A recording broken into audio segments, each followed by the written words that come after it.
Ito ang lutuin natin ngayon, guys. Simple na beef steak.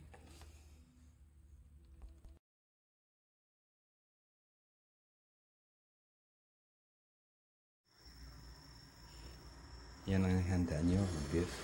Kayo na mag-estimate kung gaano karami. Soy sauce. Tapos, yan garlic, onions, at saka yung green pepper.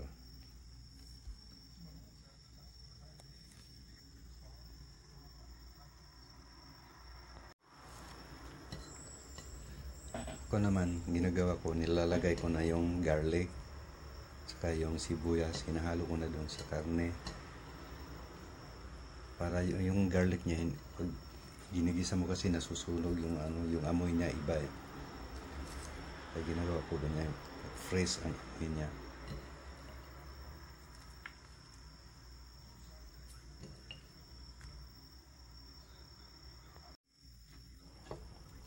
Tapos lagay nyo yung soy sauce para yan, paghahaluin natin yan. Pagkahalo niyan, halu-haluin mo na para mapiga yung niya, yung karne. Pagkatapos niyan, i-marinate natin yan mga 30 minutes. Ginagawa ko niyan, mga 30 minutes ko minamarinate bago ko siya lutuin.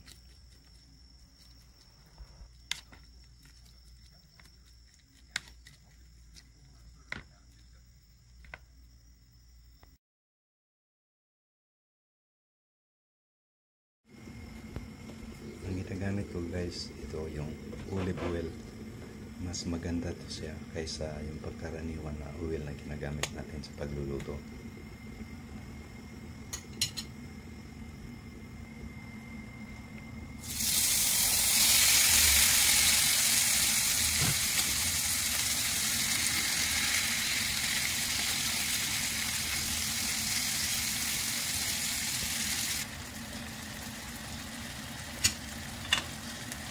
Tapos takpan nyo.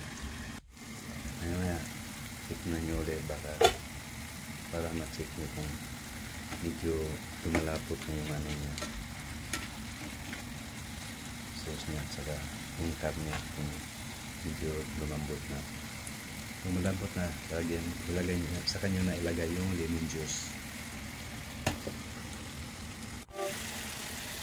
Ngayon, naluto na yung karne nga, saka yung sauce niya is medyo sticky na. Yan mo na ilagay yung green pepper.